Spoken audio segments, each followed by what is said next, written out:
नमस्कार, मैं senior inspector Abhimanyu Jindal crime petrol Dastak में आप सभी का स्वागत करता हूं। आज हमारे हिंदुस्तान में प्रोग्रेस की रफ्तार तेजी से बढ़ रही है, लेकिन जुर्म भी थमने का नाम नहीं ले रहा। यह बढ़ता हुआ क्राइम ग्राफ पुलिस फोर्स के लिए प्रोफेशनल चैलेंज तो है ही, साथ ही जाती तौर पर जब पुलिसमैन रोजाना कत्ल और कातिल की इतनी बेरहमी देखता है तो उस पर भी इसका जरूर असर पड़ता है। एक तरफ हम तरक्की की ओर बढ़ रहे हैं, भाग रहे हैं, दूसरी तरफ जुर्म भी हमारे साथ बढ़ रहा है। ये बढ़ता हुआ जुर्म और घटती हुई इंसानियत कहीं समाज के लिए कोई दस्तक तो नहीं?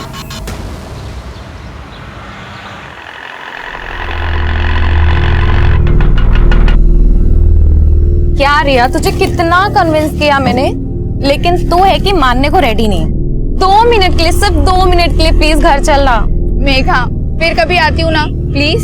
अरे मेघा, रिया और चिराग भैया का झगड़ा चल रहा है, इसलिए तो नहीं आ रही है। ऐसा कुछ भी नहीं है। कितना खाती है तू? फिर भी मेरा फिगर मेंटेन है, खुद को देखो। चिप्स खाकर और भी नमकीन होती जा रही हो। वर्षा और मेघा रायवाची बहनें, अरे काम करते ना, हम लोग भी अपना नाम बदलकर बादल और मेघ रख लेते हैं, चारों मिलकर बिजलियां कड़काएंगे। भाई मजा आ जाएगा। हाय हाय।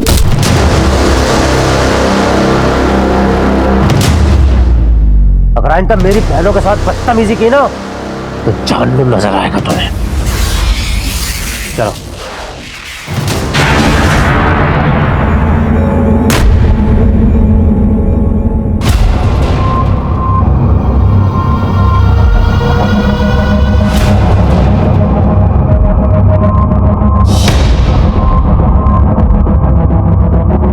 ये आप क्यों आया?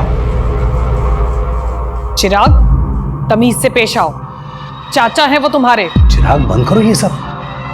चाचा जी के बारे में ऐसी कोई गलत बात नहीं सोचनी चाहिए तुम्हें। मुझे क्या सोचा और क्या नहीं सोचा अच्छी तरह पता है जीजा जी। अब मैं बच्चा नहीं रहा।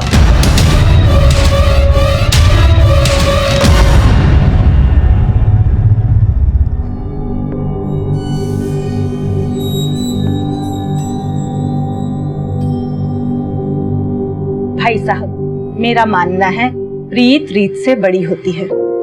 हमारे देवी देवताओं ने हमेशा प्रीत का मान रखा। जी एकदम 16 आने सच बात बोली आपने। तो इसी बात पर कर देते हैं प्रीत और रीत का संगम। ये लीजिए, आ गई आपकी बहू। दो बेटा, दो।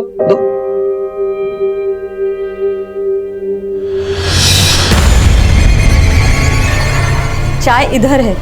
क्या? Thank you. माँ, मुझे ये शादी नहीं करनी है।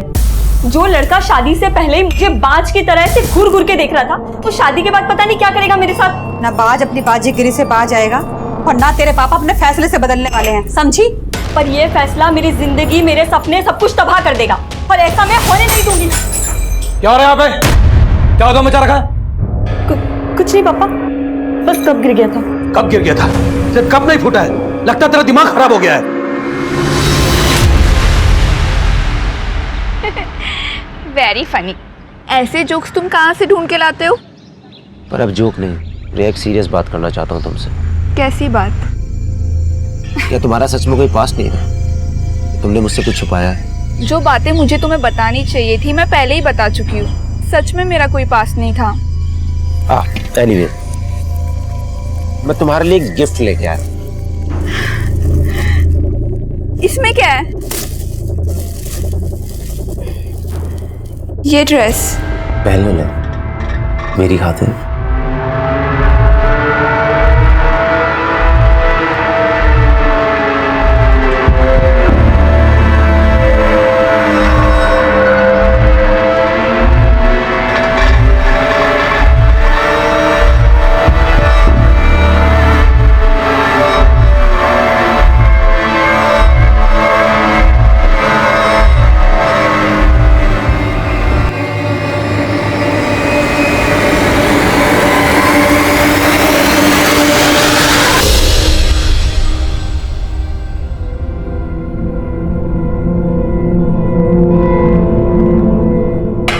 बस हो गया, मंडी जाना है मुझे, देर हो रही है।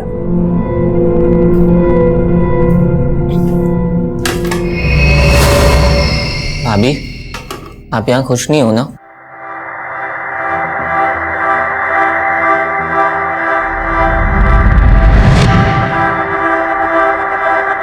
क्यों रे? उसका हमदर्द बनने की कोशिश कर रहे हैं। तेरे इरादे ठीक नहीं लग रहे मुझे। बताऊं क्या राजीव भैया को? तो बता दो ना, मुझे फर्क नहीं पड़ता है।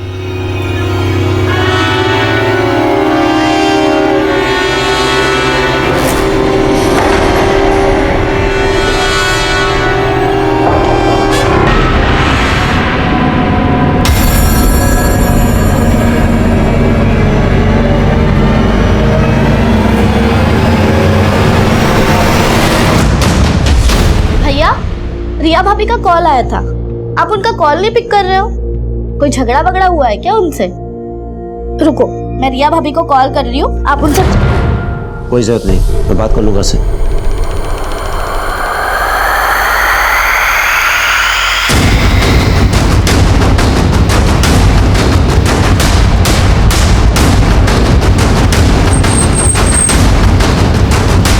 सर, एक लड़के की बॉडी में।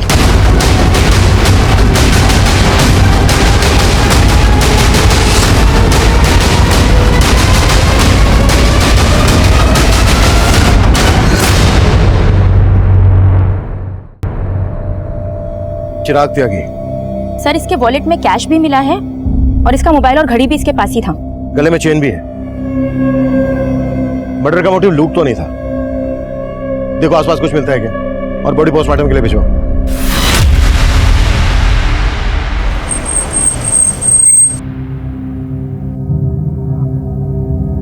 हमें चिराग की लाश एमसीडी पार्क के पास एक खाली प्लॉट में मिली। आप लोगों से चिराग कुछ कहकर गया था कि कहाँ जा रहा है? चिराग भैया ने तो कुछ बताया नहीं था, पर हो सकता है वो रिया भाभी से मिलने गए हो। रिया भाभी? चिराग शादीशुदा था? नहीं सर, चिराग भैया की शादी होने वाली थी। रिया चिराग भैया के फियांसे हैं। मॉर्निंग में मुझे रिया भाभी का कॉल आया था, वो बोल रही थी कि चिराग भैया उनका फोन पिक नहीं कर रहे। भैया, रिया भाभी का कॉल आया था, आप उनका कॉल नहीं पिक कर रहे हो? कोई झगड़ा वगड़ा हुआ है क्या उनसे? रुको, मैं रिया भाभी को कॉल कर रही हूँ, आप उनसे। कोई जरूरत नहीं, मैं बात कर लूंगा से। जब भैया गए थे तब उनका मूड भी काफी ऑफ लग रहा था।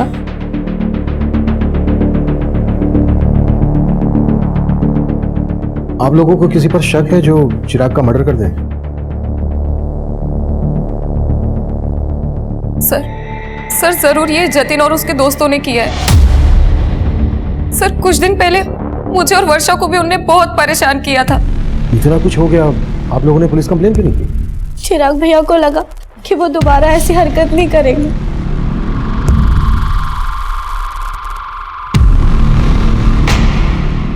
रविंदर, जतिन और उसके दोस्त के बारे में पता करो और उठा लो दोनों को।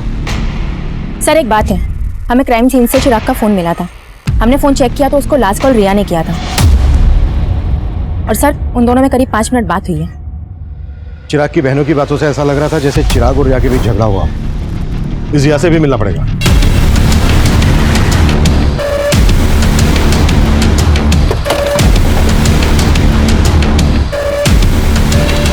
सर, चिराग मुझसे नाराज था, इसलिए वो मेरा फोन पिक नहीं कर रहा था। नाराजगी की वजह क्या थी? एक्चुअली मेरे पेरेंट्स का कहना था कि शादी के पहले हमें ज्यादा नहीं मिलना चाहिए, और वो मुझसे मिलना चाहता था। मैंने उसे मना कर दिया तो उसे ये बात बुरी लग गई। चिराग की फोन पर आखिरी बार बात तुमसे हुई थी, क्या बातें हुई थी तुम दोनों के बीच?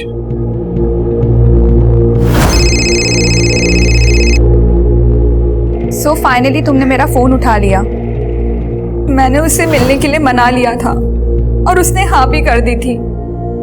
तो तुम चिराग से मिली थी? नहीं सर, पर हम मिलने वाले थे। उसने मुझे एमसीडी गार्डन के पास मिलने के लिए बुलाया था। मैंने उसका बहुत वेट किया, लेकिन वो आया ही नहीं मिलने। हमें चिराग की लाश एमसीडी गार्डन के पास ही एक खाली प्लॉट में मिली थी। क्या तुम वाकई में उससे नहीं मिली थी या फिर कुछ छुपा रही हो हमसे? नहीं सर, चिराग सच में मुझसे नहीं मिला था।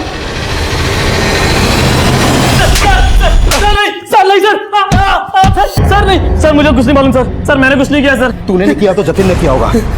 जतिन कहाँ है? सर जतिन 2 दिन पहले सर कुरुक्षेत्र गया था सर, और सर चिराग का मर्डर तो सर कल हुआ था। सर जतिन ने भी चिराग को नहीं मारा सर। अगर जतिन ने चिराग को नहीं मारा है तो वो अपना फोन बंद करके क्यों बैठा है? और कुरुक्षेत्र में कहाँ है वो? सर मुझे नहीं मालूम सर, मैं सर बोल रहा हूँ सर। नहीं मानेगा तो नहीं नहीं नहीं नहीं।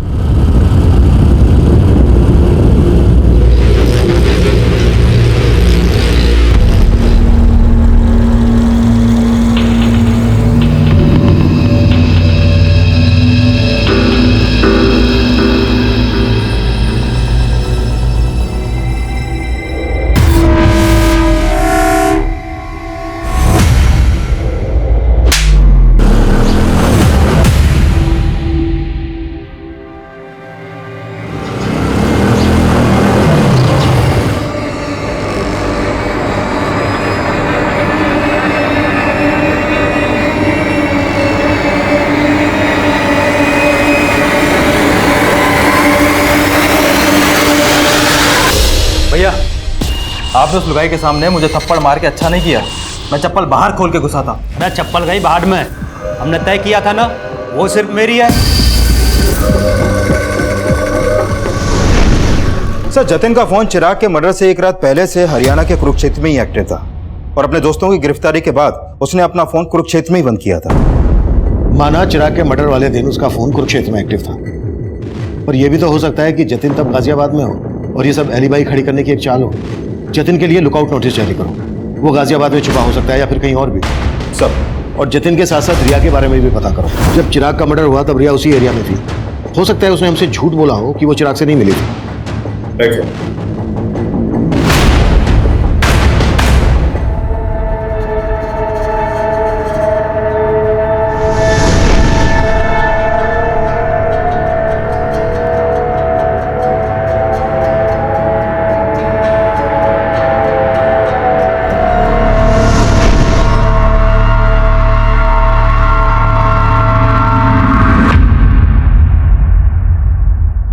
पानी पियो, लो पानी पियो।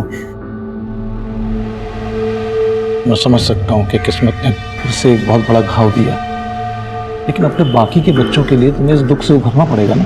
ऐसा काम थोड़ी चलेगा। चिराग के जाने के बाद चाचा जी को तो लाइसेंस मिल गया आने का। मुझे कुछ ठीक नहीं लग रहा है।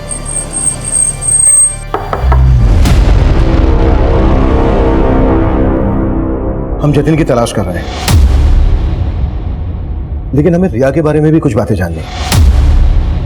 चिराग रिया को कब से जानता था और क्या उन दोनों की लव मैरिज होने वाली थी?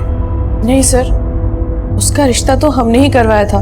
दरअसल रिया मेघा और वर्षा के साथ एक ही स्कूल में थी। रिया और मेघा तो बचपन की दोस्त हैं। उसके घर वालों को हम बहुत अच्छे से जानते हैं। तो क्या चिराग इस शादी से खुश था? हाँ सर, ये शादी उसकी मर्जी से ही हो रही थी। आप ये सब क्यों पूछ रहे हैं? आपको क्या रिया पे शक है? मतलब मुझे पता लगा कि चिराग जब मिलने गया था रिया को तभी ये सब। आप क्या रखते हैं चिराग के? जी मैं चिराग का जीजा हूँ। वैसे रहते कहाँ हैं? जी मैं इसी घर में रहता हूँ, यही। नहीं रहते। और आप? मैं चिराग का चाचा हूँ सर। चिराग मेरी भाभी का इकलौता बेटा था। उसके बिना ये घर सर, उसके गुनाहगार बचने नहीं चाहिए सर। दोषियों को सजा दिलाना हमारी ड्यूटी है, आप चिंता मत कीजिए।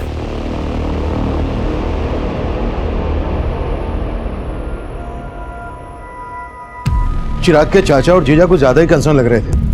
चिराग के फादर थे नहीं, जीजा घर जमाई। चेक करो कोई पर्सनल या प्रॉपर्टी को लेकर इश्यू तो नहीं था इन लोगों के बीच।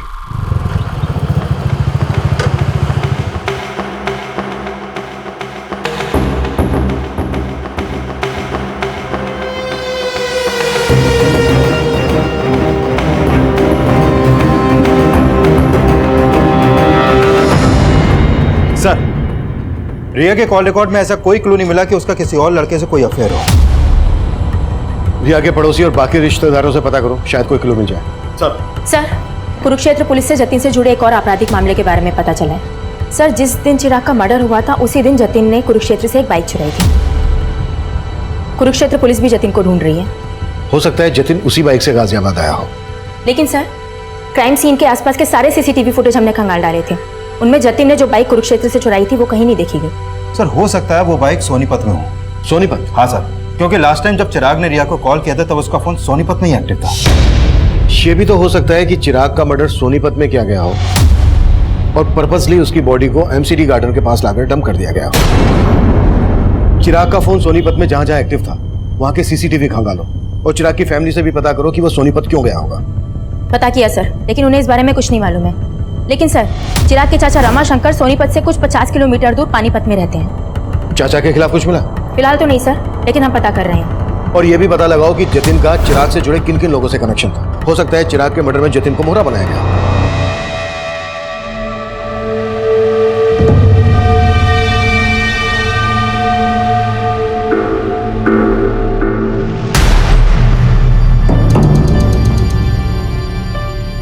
वर्षा, मेघा, ये चाचा जी तो यहीं बस गए हैं। उनका छोड़ो दीदी, आप और जीजा जी कब जा रहे हो? तुझे हमसे क्या प्रॉब्लम है? हाँ, एक मिनट वर्षा, मुझे ना घर जमाई बन के रहने का कोई शौक नहीं है। तुम दोनों को पता है कि मैंने एक फ्लैट बुक किया है। अगर उसका बिल्डर पैसे लेके भागा नहीं होता ना तो मैं तो यहाँ पिछले 2 साल से जीजा जी आप यही बोल रहे हैं। और दीदी, आपको तो पता है ना अपना फाइनेंशियल कंडीशन कैसा है, इसलिए प्लीज आप दोनों अपने रहने का इंतजाम कहीं और ही कीजिए ताकि हम ऊपर वाला फ्लोर रेंट पे दे सकें। ये घर ना मेरा भी है, तुम मुझे से जाने के लिए नहीं बोल सकती, समझी? बस फिर से तुम लोग उसी बातों पे लड़ने लगे।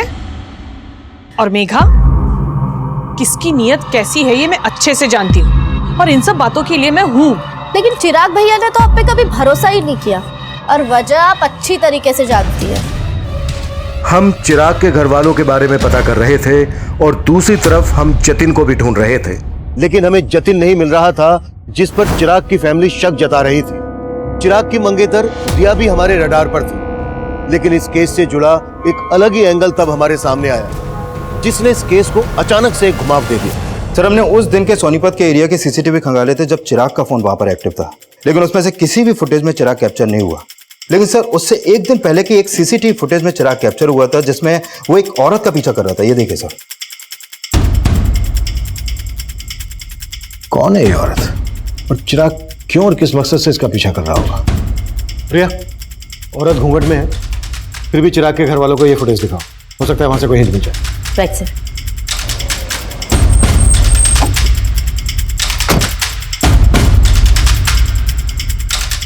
आप जानती हैं ये औरत कौन हो सकती है?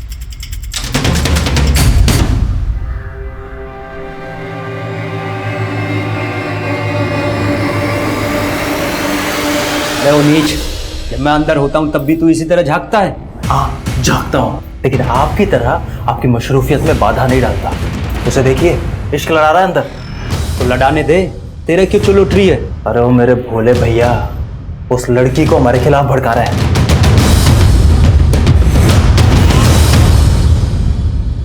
सर, चिराग की फैमिली इस औरत को आइडेंटिफाई नहीं कर पाई। वो लोग खुद कंफ्यूज है कि आखिर चिराग किसी औरत के पीछे क्यों जाएगा। सोनीपत के इस एरिया में पूछताछ जारी रखो, हो सकता है कि इसने कुछ विटनेस किया। सर, सुजाता के जिस रिश्तेदार ने रिया और चिराग का रिश्ता करवाया था, मेरी उनसे बात हुई। उनका कहना है कि चिराग के मर्डर वाली सुबह उनको रिया की माँ का कॉल आया था और वो रिया से चिराग का रिश्ता तोड़ना चाहती थी, लेकिन उससे पहले चिराग का मर्डर हो गया सर। यानी चिराग और रिया की स्टोरी में कोई और भी एंगल है। रिया की मदर ये रिश्ता तोड़वाना चाहती थी तो जाहिर सी बात है रिया को ये बात पता होगी, लेकिन रिया ने हमसे बताई नहीं। इस रिया से दोबारा मिलते हैं। अरे बाबली, अरे रो क्यों रही है? अरे आज रोने का दिन ना है, आज तो हंसने का मौका है। अरे अपना मुकुल है ना, उसका हैप्पी बर्थडे है और उसे आज मैं अपना दिन तोहफे में दूंगा। सर, मम्मी मेरे कहने पे ये रिश्ता चिराग से तोड़ने वाली थी, लेकिन फिर उसका मर्डर हो गया। मुझे इसलिए कुछ समझ में नहीं आ रहा था कि आप लोगों को ये बात बोलूं या ना बोलूं। समझ में नहीं आ रहा था? क्या फिर जानबूझकर ये बात हमसे छुपाई गई? नहीं सर, ऐसा कुछ भी नहीं है। तो फिर कैसा है? शादी क्यों तोड़ना चाहती थी? सर, एक्चुअली वो चिराग कुछ दिनों से बहुत अजीब बिहेव करने लगा था। पहले वो जब भी मिलता था अच्छी बातें करता था, लेकिन अचानक से उसके बिहेवियर में चेंजेस आ गए। रिया, एक सीरियस बात करना चाहता हूँ तुमसे। कैसी बात? क्या तुम्हारा सच में कोई पास्ट नहीं था? जो बातें मुझे तुम्हें बतानी चाहिए थी मैं पहले ही बता चुकी हूँ। सच में मेरा कोई पास नहीं था। एनीवे, मैं तुम्हारे लिए एक गिफ्ट लेके आया। ये ड्रेस पहन लो।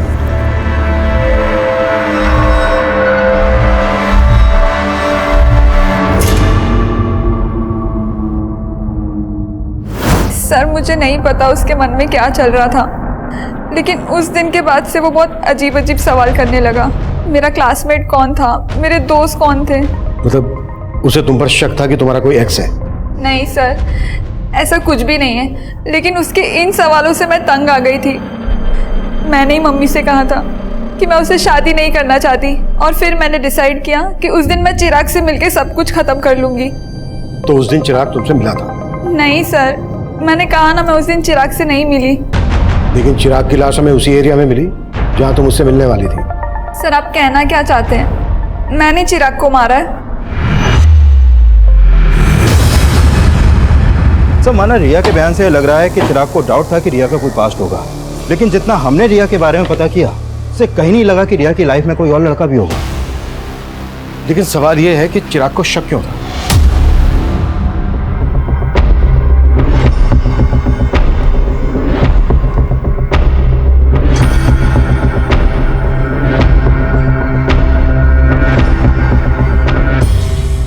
सोनीपत में चिराग को इस औरत के पीछे जाते हुए देखा गया था। हो सकता है इसी औरत ने चिराग के दिमाग में जहर भरा हो। सर इसका मतलब ये औरत रिया की जानने वाली हो सकती है। करेक्ट। और हो सकता है चिराग को इस औरत की असलियत पता चल गई हो और इस औरत ने चिराग इस औरत की फोटो रिया और उसकी मदर को दिखाओ और सोनीपत में पूछताछ तेज कर दो। हमारे लिए जानना बेहद जरूरी है कि आखिर ये औरत है कौन। सर क्या आप इसको जानते हैं?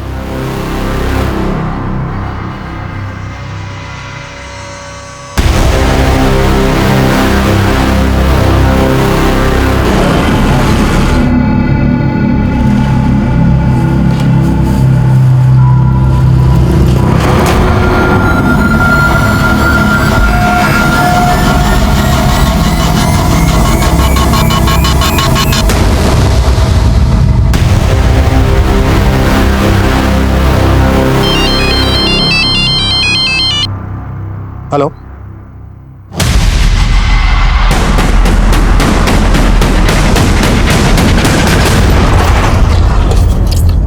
सर जिस घूंघट वाली औरत को हम ढूंढ रहे थे उस औरत को इस दुकान पे देखा गया। सर वो औरत उस दिन यहाँ खरीदारी करने आई थी।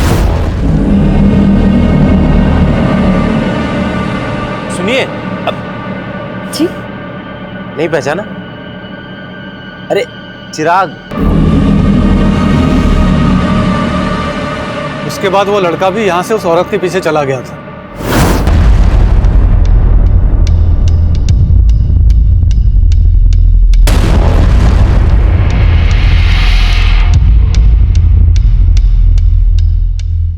ये औरत पहले भी आती थी? जी सर, 3-4 महीने पहले कभी कभी आया करती थी, लेकिन तब उसकी शादी नहीं हुई थी। उस दिन पहली बार मैंने उसको साड़ी में देखा था। ये रहती कहाँ थी? सर इसका आइडिया नहीं है। हो सकता है ये औरत यहीं कहीं आसपास रहती हो। पूछताछ करो, कैसे भी करके पता लगाओ कि आखिर ये औरत है कौन। सर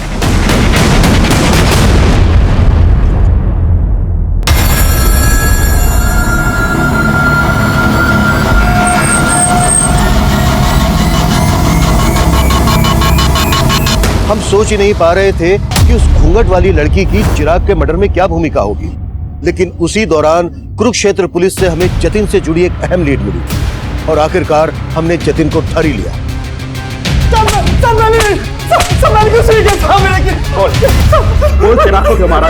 मैंने बिल्कुल नहीं मारा। लेकिन हमारी लगातार कोशिशों के बावजूद जतिन इस बात से इनकार करता रहा कि उसका चिराग के मर्डर से कोई लेना देना था। वहीं उस घूंघट वाली औरत की तलाश हमें एक ऐसे मकाम पर ले आई जहां हमारे सामने आया कि चिराग अपने सोशल मीडिया अकाउंट से उसके टच में था। वहीं उस लड़की का सोशल मीडिया प्रोफाइल उसका एक नया रूप लेकर हमारे सामने आया। साइबर सेल ने चिराग के फेसबुक अकाउंट को क्रैक किया है। सर इसके अकाउंट में इस लड़की का प्रोफाइल रितु सिंह के नाम से है और चिराग के मर्डर से पहले तक इन दोनों के बीच में काफी चैटिंग हो रही थी। तुम रिया से शादी करके बहुत बड़ी गलती कर रहे हो। रिया का कई लड़कों के साथ अफेयर था और मेरे एक फ्रेंड को भी उसने धोखा दिया। तुम्हें विश्वास नहीं हो रहा है ना मेरी बात पर? मेरे फ्रेंड ने मुझे बताया कि रिया की बेड पर पिल है जो वही जान सकता है जिसका उसके साथ फिजिकल रिलेशन था। सर यानी ये ऋतु रिया को भी जानती है और उसके बॉयफ्रेंड को भी। लेकिन रिया ने ऋतु का फोटो आइडेंटिफाई नहीं किया और ना ही उसकी बैकग्राउंड से हमें यह पता चला है कि रिया का किसी के साथ कोई अफेयर था। हो सकता है कि ऋतु रिया के खिलाफ चिराग को भड़का रही हो। चिराग ने अपने मदर से एक दिन पहले मैसेज किया था कि मैंने तुम्हें सोनीपत में देखा था लेकिन तुमने मुझे देखकर अनदेखा किया। और उसके जवाब में ये लिखती है, उस समय मुझे कुछ सूझा नहीं था, मैं तुमसे दोबारा मिलने के लिए तैयार हूँ। उसके बाद कोई चैटिंग नहीं हुई। सर इसका मतलब चिराग इस लड़की से मिला होगा और जरूर चिराग के मर्डर में इसी लड़की का हाथ होगा सर। लेकिन उनकी चैटिंग से ऐसा लग नहीं रहा है कि सिर्फ ऑनलाइन फ्रेंड थे, शायद इससे कुछ ज्यादा था। May be affair. लेकिन सर चिराग के कॉल रिकॉर्ड में तो ऐसे किसी भी ऋतु नाम की लड़की का कोई नंबर नहीं मिला है। लेकिन चैट से ऐसा लग रहा है कि इन दोनों के बीच सिर्फ चैटिंग नहीं होती थी, फोन पर भी बातें होती होंगी, शायद इंटरनेट कॉलिंग। मामला जिल्टेड लवर का लग रहा है। लुक, चिराग और ऋतु एक दूसरे को पसंद करते थे, लेकिन चिराग रिया से शादी करने वाला था, तो हो सकता है ऋतु को ये बात पसंद नहीं हो और इसलिए उसने रिया के खिलाफ चिराग के दिमाग में जहर भरा हो और जब उसे लगा कि उसका प्लान फेल हो रहा है तो उसने चिराग को मरवा दिया। पर इस लड़की का प्लान तो ऑलमोस्ट सक्सेस हो ही चुका था सर, क्योंकि रिया चिराग को शादी के लिए मना ही करने वाली थी। लेकिन इससे पहले कि रिया चिराग से मिल पाती, चिराग का मर्डर हो गया। एक काम करो, ऋतु के बारे में सब कुछ पता करो।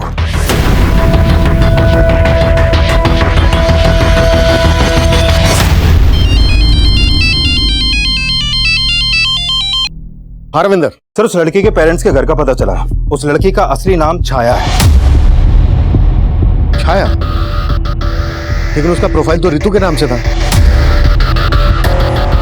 है कहाँ ये लड़की? उसके पेरेंट्स ने मुझसे ज्यादा बात तो नहीं की सर, लेकिन पड़ोसियों से पता चला है कि छाया की शादी 3 महीने पहले ही हो गई थी और उसका ससुराल कुरुक्षेत्र में कहीं पर है।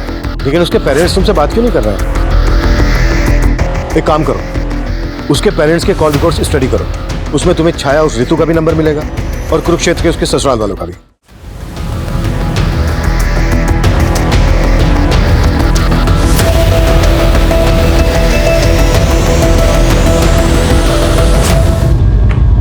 सर छाया के पेरेंट्स के कॉल रिकॉर्ड में छाया का नंबर तो मिला ही है, लेकिन उसके अलावा 2 नंबर और मिले हैं कुरुक्षेत्र के। ये देखिए सर, एक नंबर राजीव के नाम पे रजिस्टर्ड है और ये दूसरा अनीता के। कुरुक्षेत्र चलने की तैयारी करो। सर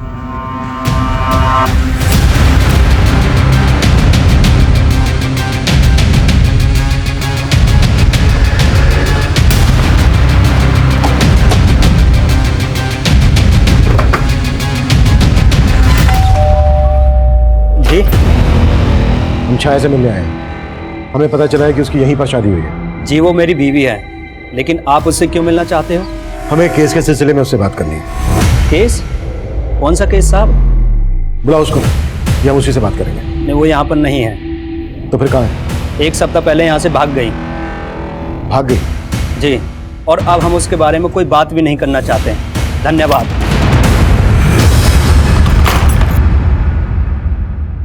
सर छाया का फोन स्विच ऑफ है। तो छाया का पति बोल रहा है कि 1 हफ्ता पहले ही छाया यहाँ से भाग गई थी। सर मुझे लग रहा है ये जरूर उसे बचा रहा है। हो सकता है छाया के फादर राम सिंह को पता चल गया था कि हम छाया को ढूंढ रहे हैं। एक काम करो, छाया के फादर राम सिंह पे नजर रखो और ससुराल वालों पर भी। इनके बारे में सब कुछ पता करो। सर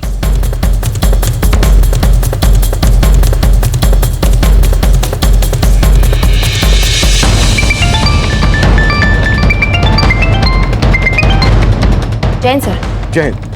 छाया के कॉल रिकॉर्ड्स आए? जी सर, वही स्टडी करी थी। सर छाया का फोन 1 हफ्ते पहले सोनीपत में ही बंद हुआ था। भैया जहाँ पर छाया के पेरेंट्स रहते हैं, हो सकता है छाया वहीं छुपी है, पता करो। जी सर। और सर छाया के कॉल रिकॉर्ड के हिसाब से गाजियाबाद का एक नंबर मिला है जिस पर उसकी काफी बातचीत होती थी। किसका नंबर है? सर ये नंबर किसी जितेंद्र वशिष्ठ के नाम पर रजिस्टर्ड है। नंबर स्विच ऑफ है, एक्टिव है? सर एक्टिव है।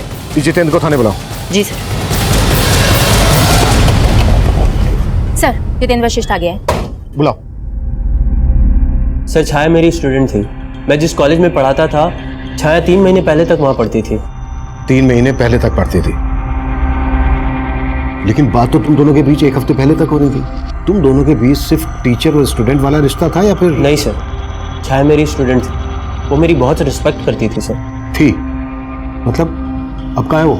सर मैं आपको सब कुछ बताता हूँ। दरअसल छाया एक ऐसे कम्युनिटी से बिलोंग करती है जहाँ एक ही लड़की की शादी परिवार के सभी बेटों के साथ कर दी जाती थी। What? हाँ सर, कुरुक्षेत्र में उसकी शादी 3 भाइयों के साथ हुई थी, लेकिन वो इस शादी के खिलाफ थी, पर उसके पेरेंट्स ने उसकी एक बात नहीं सुनी और वो अपनी तकलीफ मुझसे शेयर करती थी। 1 हफ्ते पहले वो मुझसे नरेला मिलने आई थी। सर वो अपने तीनों पतियों से तंग आकर वहाँ से भाग आई थी। वो मेरी हेल्प चाहती थी सर। कैसी हेल्प? सर उसको पैसों की ज़रूरत थी। उसने मुझसे कहा था कि मुंबई में उसकी एक फ्रेंड है जो एनजीओ में काम करती है। मैंने उसे मुंबई जाने के लिए 10,000 रुपये भी उधार दिए थे और फिर उसके बाद वो चली गई। लेकिन फोन तो उसका अभी बंद आ रहा है। सर मुझे भी ये समझ में नहीं आ रहा है। अच्छा, मुंबई में कहाँ जाने वाली थी वो? किस फ्रेंड की बात कर रही थी? सर इस बारे में उसने मुझसे कुछ नहीं बताया।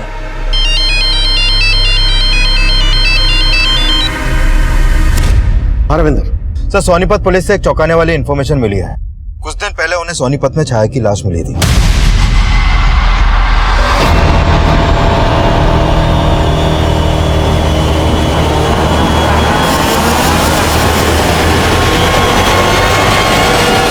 सर सोनीपत पुलिस ने छाया का पोस्टमार्टम करवाया तो सामने आया कि छाया का मर्डर भी चिराग की तरह उसका गला दबा के किया गया था और उसकी मौत 1 हफ्ते पहले तभी हो गई थी जब उसका फोन बंद हुआ।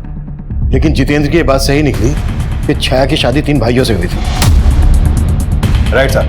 और उस गांव में ऐसी कई औरतें हैं जिनके एक से ज्यादा पति हैं और सभी वहां के जमींदार हैं। सर उस गांव की रीति के हिसाब से एक ही परिवार के सभी बेटों की शादी एक औरत से इसलिए करवाई जाती है ताकि जमीन का बंटवारा ना हो, लेकिन औलाद पैदा करने का हक सिर्फ बड़े भाई को होता है। बाकी के भाई उस औरत को सिर्फ एक सेक्स वर्कर की तरह इस्तेमाल करते हैं। सर छाया इस शादी के खिलाफ थी। हो सकता है चिराग और छाया का शादी के पहले से अफेयर हो। इस बात में सच्चाई नहीं लग रही, क्योंकि चिराग रिया से शादी करने वाला था और छाया चिराग से ऋतु बनकर चैटिंग करती थी। हाँ, एक बार को यह हो सकता है कि छाया के तीनों पतियों को ऐसा लगा हो कि छाया और चिराग का अफेयर चल रहा है, इसलिए उन्होंने पहले चिराग को और उसके बाद छाया को मार डाला। संतोष, बहुत हो गया तेरा 1/3 और हम तेरी हड्डियों के पट्टे इकट्ठे करेंगे। बोल, क्यों मारा चिराग को, क्यों मारा छाया को? साहब हम तो बोल, हम तो चिराग को जानते भी नहीं थे और छाया तो घर से भाग गई थी साहब। हम सच बोल रहे हैं साहब, हमने कुछ नहीं किया। झूठ ना बोलो साहब, इन दोनों ने ही मारा है छाया को। झूठ क्यों बोल रहा है तू? पीछे रह के बात कर। बोल। झूठ बोल रहे हैं साहब, ये इन दोनों ने ही मारा है। मुकुल को दूसरे कमरे में लेकर आओ। साहब चिराग कौन है ये तो मैं भी नहीं जानता, कि मेरे दोनों भाइयों ने सर जीना हराम कर दिया था उसका। और शादी तो तूने भी की थी उससे। सर जैसी जबरदस्ती उसके साथ हुई थी वैसी ही मेरे साथ हुई थी। छोड़ो मुझे। अरे तू चल अंदर, छोड़ो मुझे। बना हैप्पी बर्थडे, और वो भी हमारे सामने, और साबित करके बता कि तू उसका कसम है कि इसका यार। चल कपड़े उतार चल। क्या बोल रही है भैया? कपड़े उतार चल। अरे तू भी उतारना, चल ला इसे। लेकिन मैं छाया की तकलीफ समझता था, इसीलिए मैंने ही उसे भागने में मदद की थी।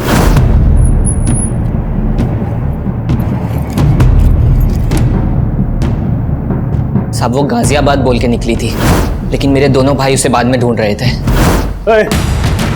सच सच बता दे, कहाँ भेजा तूने उसे? नहीं भैया, मैंने उसे नहीं भगाया है। मम्मी कसम, मैंने उसे नहीं भगाया है। मम्मी आप तो। सर मुझे पक्का यकीन है उन्होंने उसे ढूंढ के मार दिया होगा।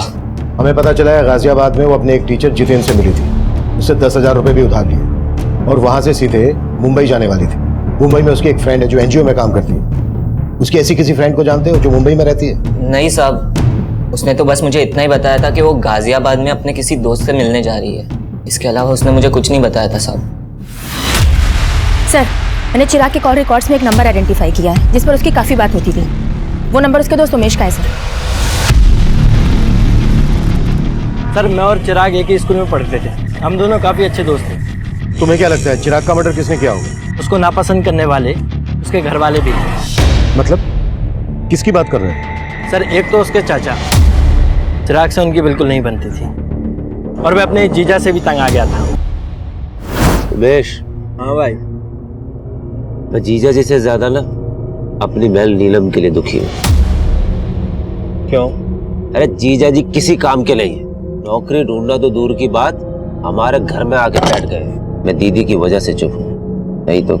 सर चिराग के जीजा की उनके घर पर भी नजर थी और एक बार तो उन्होंने चिराग की माँ के गहने तक गायब किया। चिराग के जीजा ने चोरी भी की थी?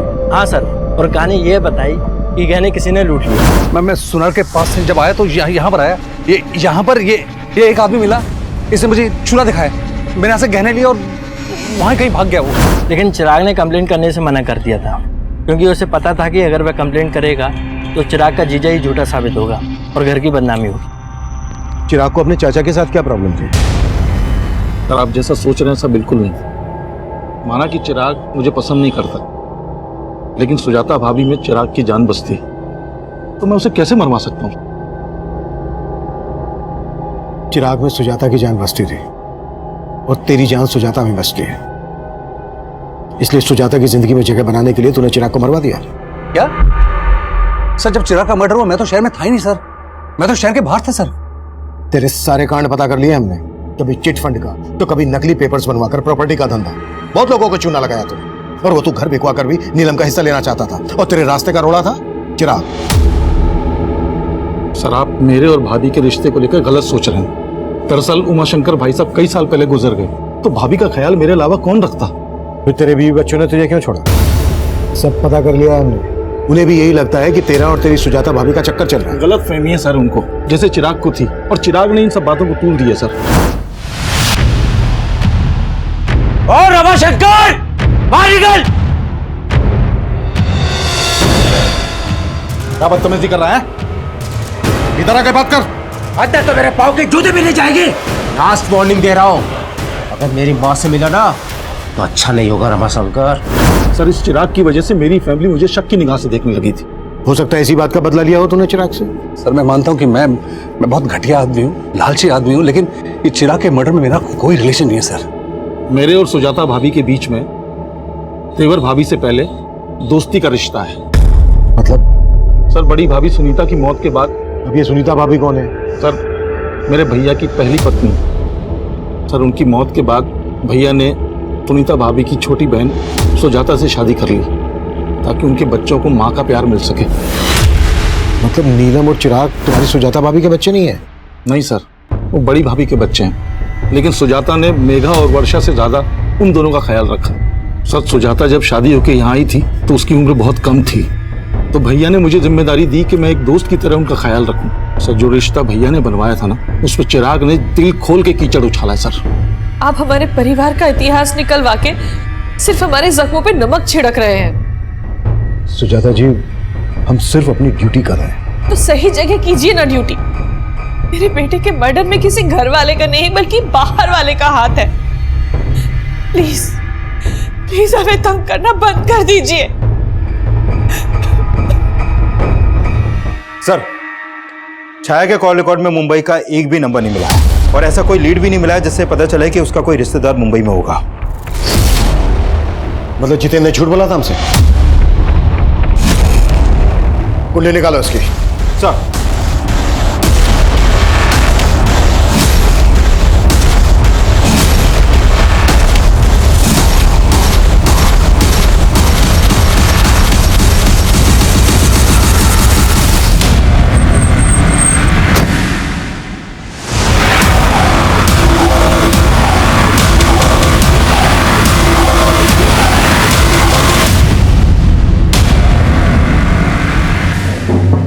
छाया का टीचर, मेघा का लवर। अब ये बोल, छाया को ऋतु बनाने का क्या चक्कर है? पहले चिराग का मर्डर, उसके बाद छाया का मर्डर। ये कहानी क्यों और कैसे रची?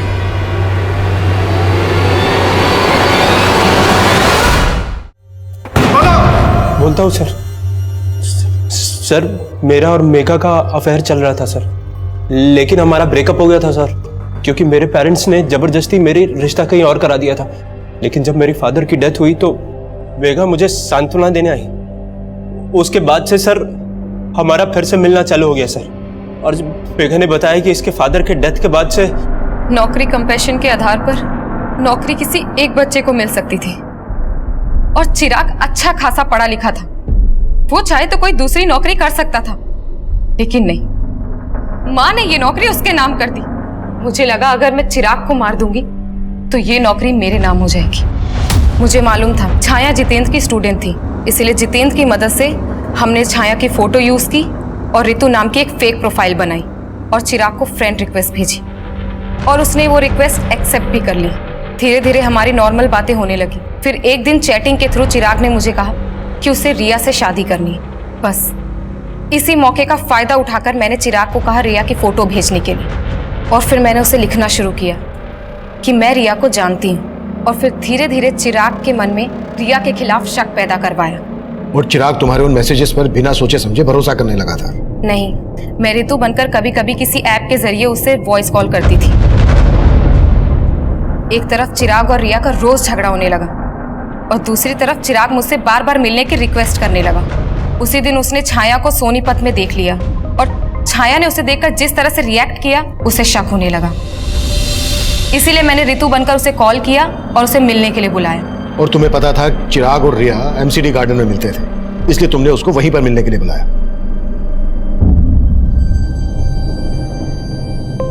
भैया, मेघा तू? रिया ने मुझे आपके पास भेजा है, चलिए मैं आपको उसके पास ले चलती हूँ।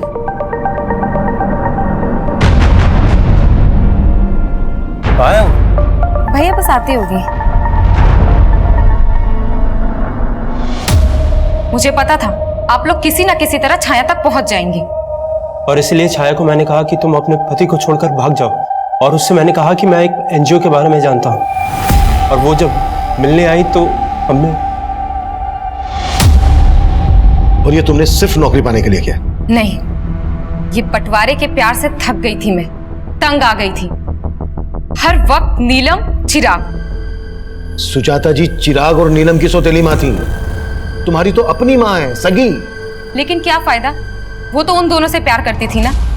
पापा की मौत के बाद उनके पेंशन और पीएफ के 50 लाख रुपए मिले थे, लेकिन वो नीलम और उसके निकम्मे पति के घर बसाने में लगाना चाहती थी। लेकिन चिराग तो तुम दोनों बहनों से प्यार करता था। क्या करती मैं इसे प्यार का? माँ का सारा प्यार, प्रॉपर्टी, पापा के पैसे सब रख लेता वो। अगर तुम्हें लग रहा था कि तुम्हें तुम्हारा हिस्सा नहीं मिल रहा था, तुम्हारा हक मारा जा रहा था, तो कोर्ट का दरवाजा खटखटा सकती थी। ये सब करके मिल गया तुम्हें तुम्हारा हिस्सा, तुम्हारा हक। चिराग ने मेघा को कभी अपनी सौतेली बहन नहीं समझा, लेकिन वो इस दस्तक को नहीं भाप पाया कि जिस बहन की रक्षा के लिए वो किसी भी हद तक जा सकता है, वो बहन खुद उसकी भक्षक बन जाएगी। सुजाता की ये कोशिश कि वो चिराग और नीलम की अच्छी मां साबित होगी, उसे उसके ही बच्चों से दूर कर दिया। चिराग के लिए नफरत मेघा में एकाएक नहीं पनपी होगी, बल्कि सालों से पनप रही हो। तो क्या सुजाता ने मेघा के अंदर उबलते गुस्से को कभी नहीं भापा? या फिर उसे दस्तक मिली थी लेकिन उसने उस दस्तक को महसूस नहीं किया? उम्र के हर पड़ाव पर जब जब हम अपना बचपन याद करते हैं, तब तब सबसे पहले हमें हमारे भाई बहन और माता पिता याद आते हैं। लेकिन बढ़ती उम्र के साथ साथ अपनी मासूमियत बनाए रखना आसान नहीं होता, क्योंकि अक्सर हमें यह गलत फहमियां जकड़े रहती हैं कि दुनिया में भोलापन नहीं बल्कि चालाकियां बिकती हैं। और कभी कभी हम इतना बदल जाते हैं कि इंसानियत हमें एक टूटा हुआ खिलौना और ईमानदारी झूठ लगने लगती है।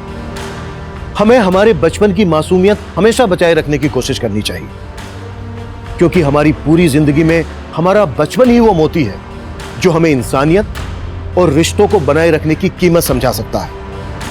अब मैं सीनियर इंस्पेक्टर अभिमन्यु जिंदल आप लोगों से विदा लेता हूं। आपसे फिर मुलाकात होगी एक नए केस के साथ। देखते रहिए क्राइम पेट्रोल दस्तक। मकसद बताना नहीं, बचाना है।